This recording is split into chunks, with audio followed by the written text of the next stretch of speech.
And gusty winds. We'll talk more about the impacts you can expect and the drier day of the weekend right here on First Alert Weather Extra. Plus, how oyster farmers are dealing with changing water conditions. What's behind the change? And is it something that can be reversed? And how enjoying a little more time outdoors, doing something like exercising can go a really long way when it comes to your health. Live on your side, First Alert Weather Extra starts right now.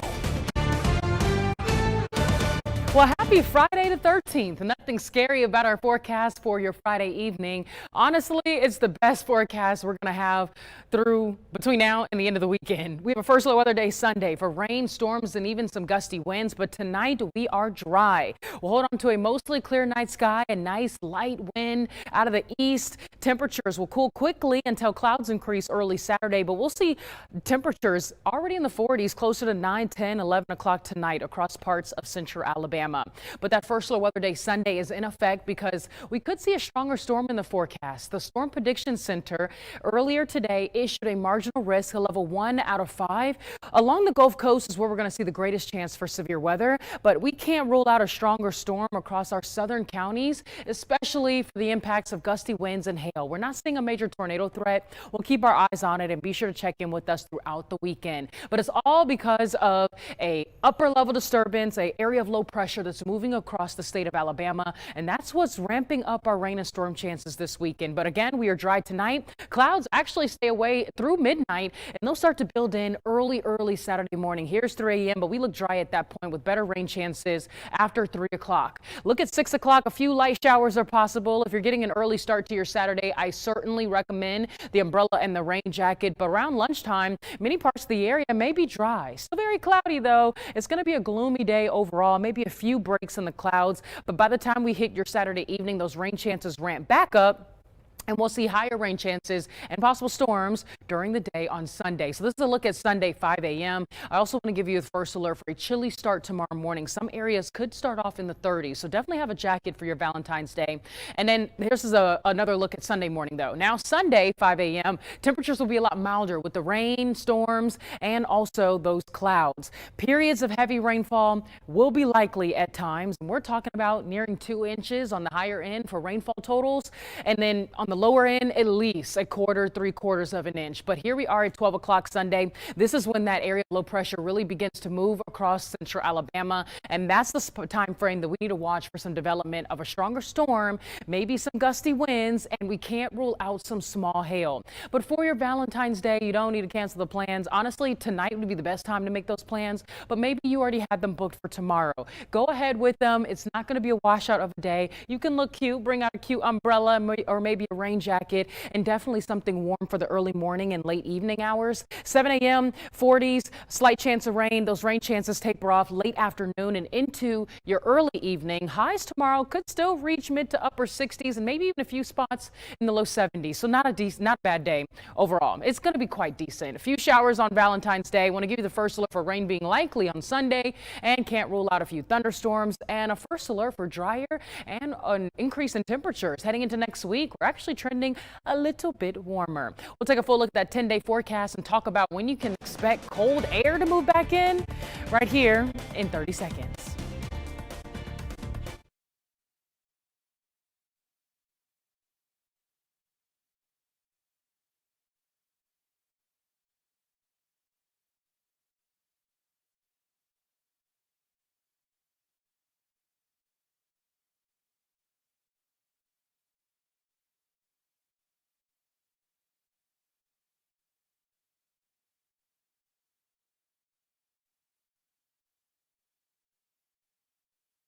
Well, if you're watching me on this Friday the 13th, I'm so grateful, and I just want to remind you, if you have plans tonight and maybe you're heading out in a little bit, grab the jacket because it is a little chilly outside. Look at Coleman County, 46 degrees. At least it's dry. You don't need any rain gear tonight. Look at temperatures area-wide, seeing more 40s on the map, but still tracking some 50s and even a few spots in the low 60s, like in Pickens County and in Bibb County there around Centerville. Again, no rain tonight, but there will be some showers around tomorrow. We'll hold a 40% 50% chance, with those higher rain chances and the wettest day of the weekend being Sunday. It kind of panned out and planned out really good, honestly. And then into next week, we look dry, increasing rain chances mid to late next week. We'll talk more about it and take a full look at that 10-day here in just a little bit.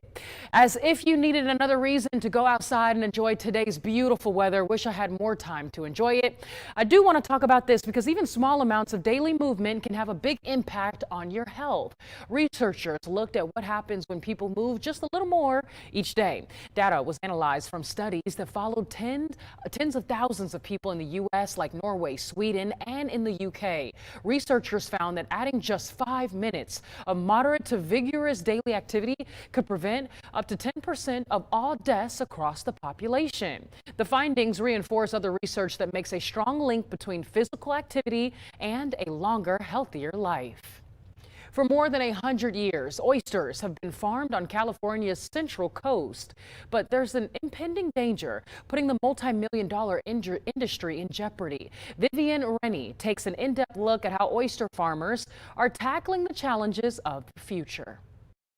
This really healthy, beautiful bay. It's kind of this unique place where unique oysters are coming out. Beneath the waves in Morro Bay, nearly 5 million oysters are growing. On shore, the hands of shuckers work quickly to keep up. I want to say about 800 dozen a week here, and it varies quite a bit depending on demand. But there is a looming threat.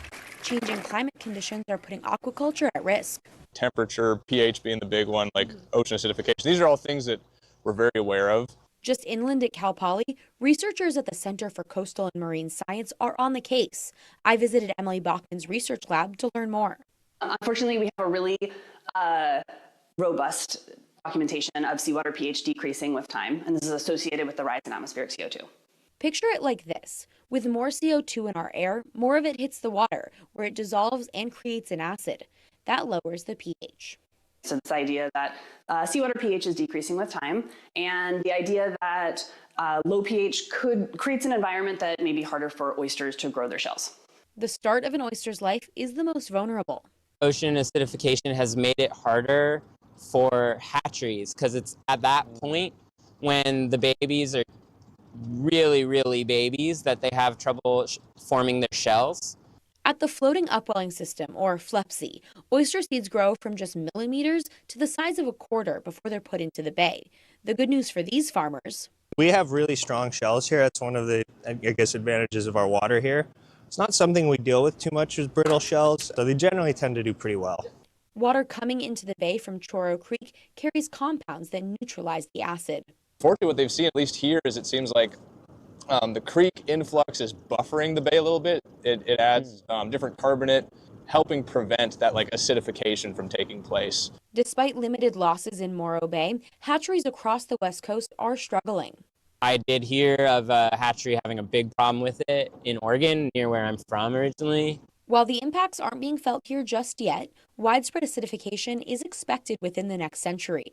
According to the Environmental Protection Agency, the ocean is the most acidic it has ever been in the last 2 million years. We're definitely going to see lower pH in Morro Bay in the future. You know, when we think in the terms of decades of scale time, pH will be lower. And so that's something that the farms are going to have to contend with. From my perspective is that Morro Bay Oyster Company and Grassy Bar Oyster Company are adapting and finding really positive ways to move forward. They are investing time and money into the market of the native Olympia oyster and putting pH-lowering seagrasses on the farms. There's been a lot of discussion of co-locating seagrasses with oyster beds to sort of manage different seawater chemistry. The seagrasses can help raise the seawater pH. California oyster farms are quickly figuring out what to do about it. So I just think there's a whole lot of hope. Science that's a hop, skip, and a jump away. Dan Smith heads down under to see what we're learning from a new study involving ancient kangaroos. Explore the wonders of weather with Weather in the Classroom. Scan the QR code now to help your kids soar to new heights with Soar with 6.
Well, yesterday we got the latest drought monitor, and so I want to give you an update on where we stand today versus the beginning of this year, January 6th. You can see everybody dealing with a moderate drought to severe, even extreme drought in some spots, but we've definitely seen some improvement as we made our way through January and into the first half of February. Some spots not even dealing with it. So let's give you a brief update with those rainfall totals. Once again, almost 7.5 inches of rainfall in Birmingham, over 9 in Tuscaloosa, and 6.5 there in Anniston. So a lot of us dealing with near average to a surplus of rainfall for the year. But across the southeast, a little bit of a different story, especially as you go into southeastern portions of Alabama, dealing with severe drought, extreme drought in southern Georgia and into Florida.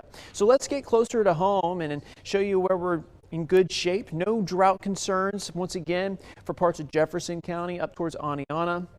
Southern half of Coleman County, Walker, Tuscaloosa, Pickens, Fayette, Lamar in good shape, but got that moderate drought farther to our south and drier conditions the farther southeast you go. So breaking it down, when it comes to no areas experiencing drought, about 15% of the state with no drought.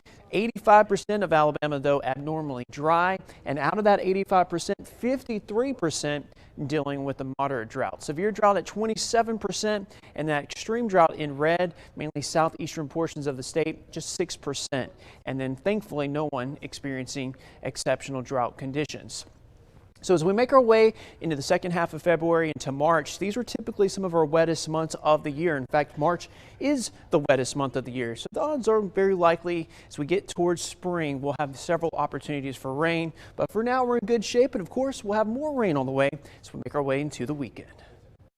5, 4, 3, 2, 1, ignition.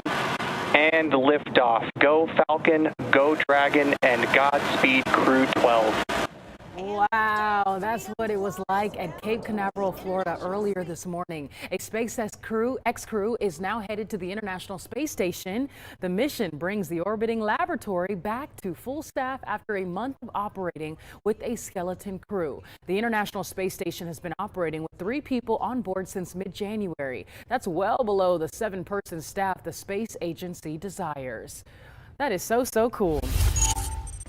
All right, everyone, take a look at our rain chances over the next couple of days. A first alert for our highest rain chances being on Sunday. Sunday is a first alert weather day because we're not just tracking rain. There could be a few storms and a few strong storms that we just cannot rule out. So we want to call it a first alert weather day so that you can be well informed and prepared. And it also just catches your attention. So that way you are paying more attention to that day as an alert day as far as the weather goes. Into Saturday, though, we'll see a few showers. It's not going to be a washout of a day at all by any means. A few light showers for the start of the morning. By midday, catching some breaks, maybe even some breaks in the clouds. We'll see anywhere from overcast to cloudy sky conditions, but rain chances will ramp back up for your evening hours and into your Saturday night with higher rain chances by early Sunday. Now, a reminder, Sunday is a first alert weather day. Temperatures are going to be milder from the rain and the clouds into your Sunday morning, but rain is likely everywhere. All of Alabama, or at least central Alabama at least, is going to see rain at some point in time.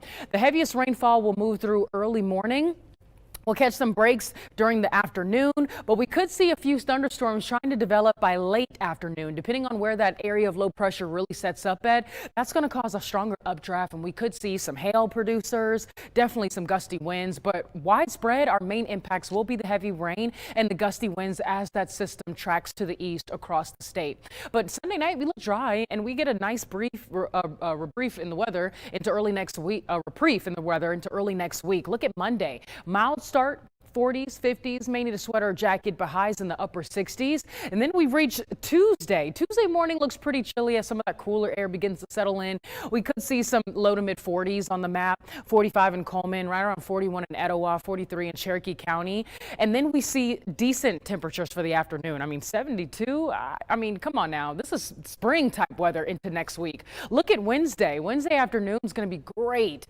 Now, it will be a little cloudy. Some models have been picking up anywhere from partly to mostly cloudy skies and maybe a passing shower. Models have turned it a little bit drier today, so I took the rain chance off, but temperatures still look great. 72 in Pale City, 74 in Tuscaloosa. But beyond that, I see a cold front that could move through late next week. Some models have been indicating that that front could move through by Friday, and we could see a few showers on Friday. So let's try to click here and see and walk through this together. So here's a look at Friday. It definitely looks pretty cloudy. A few showers can't be ruled out. I indicated a 30% chance for now. That chance of rain could extend Friday night into Saturday. So Saturday, I've also put a rainy icon. You can see that there. Look at Sunday. Sunday looks pretty wet. We're going to fine tune it the closer we get because there's some type of disturbance trying to build into late next week. But beyond that, look how much cooler we get. Some models have been showing that we could see some morning temperatures back in the 30s. So definitely need to pay close attention to a big drop in temps closer to the end of the month of February. But that's a look at that 10-day forecast. We'll continue to give you updates on it right here on First Alert Weather Extra. 127 years ago, right now, Central Alabama was going through a historically cold outbreak, and we're in a whole completely 180 between that time and now. And we weren't the only ones, though. From Oklahoma to Florida, temperatures were so low, many of the records still stand out to this day. Here's your look back on this day in weather history.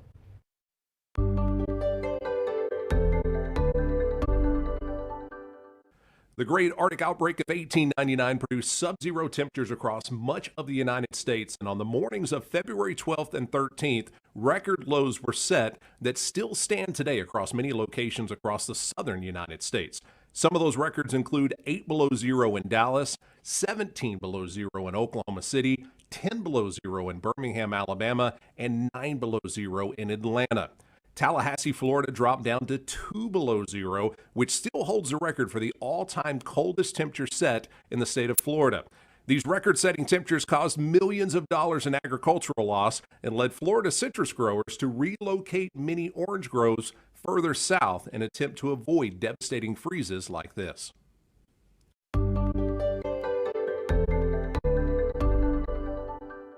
There's new research that has some scientists jumping for joy. Dan Smith shows how giant extinct kangaroos may have been able to hop around just like their descendants do.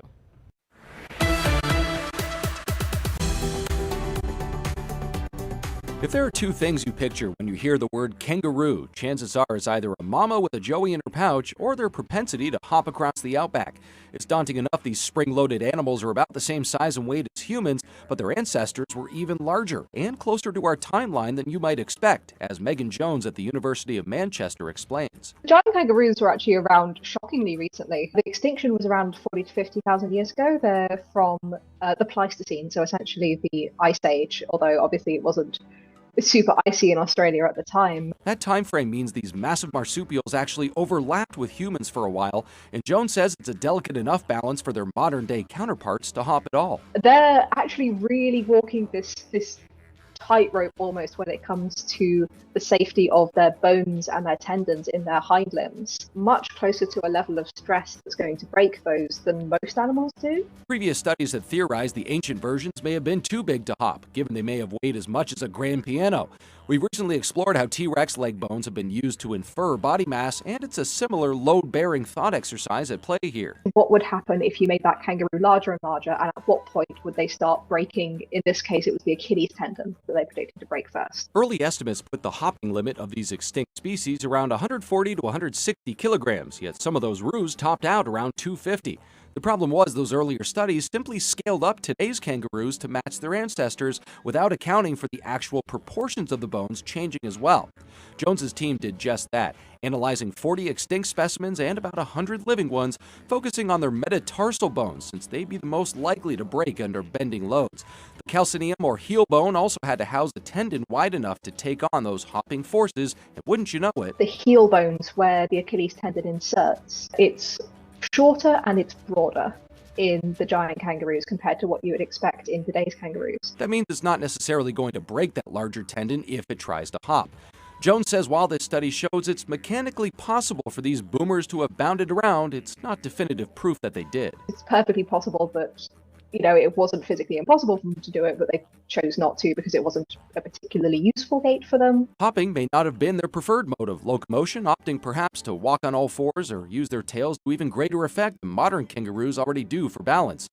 Jones says this new result helps build our picture of Pleistocene-era Australia, including how these roos may have gotten away from predators like the marsupial lion. They have very odd blade-like teeth and large thumb claws. Whether or not giant kangaroos can hop to get away from them very much influences, what they have at their disposal to avoid that kind of predation. A new perspective on an ancient animal with every small leap forward.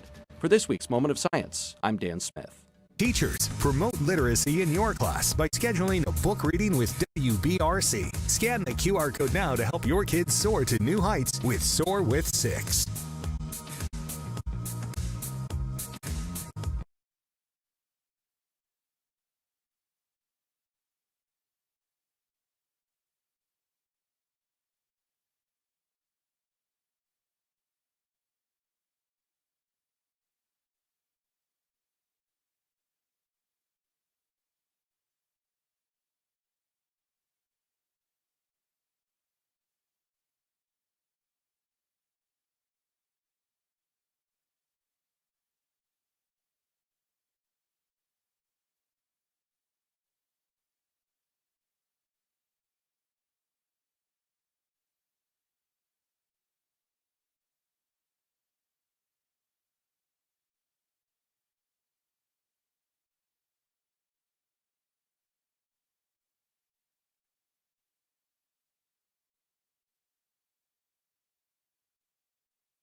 Here's a final look at that 10-day forecast. Rain chances ramp up heading into Sunday, but there are a few showers that will be around for your Valentine's Day on Saturday.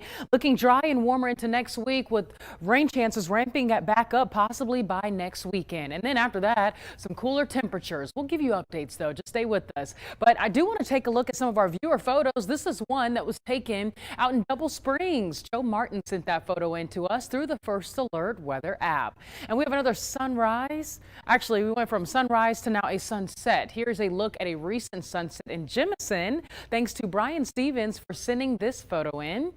And what you're looking at right here is in the middle of the screen is what's known as light pillars. It's an optical illusion where light reflects off tiny horizontal ice crystals, which are suspended in super cold air. The reflection is vertical, hence the name light pillars. Thanks to Michael Goodwin for sending that photo in. He captured while out on a walk recently. So pretty, man. And finally tonight, a sunset along the world's most beautiful beaches. This is Panama City Beach. Thanks to Stephen Bell for sending that photo in. Hey, with those temperatures next week in the 70s, I want to be at the beach. But tonight at 7, catch WBRC 6 News now on the WBRC streaming app with host Jazz Williams, my good friend, my girl. First Alert Weather, live updates and trending stories. She'll have all of that and more before the night is over. Don't miss out on what's happening right now. WBRC 6 News now at 7. Search for that on the WBRC streaming app. Have a wonderful evening. More updates tonight at 9 and 10.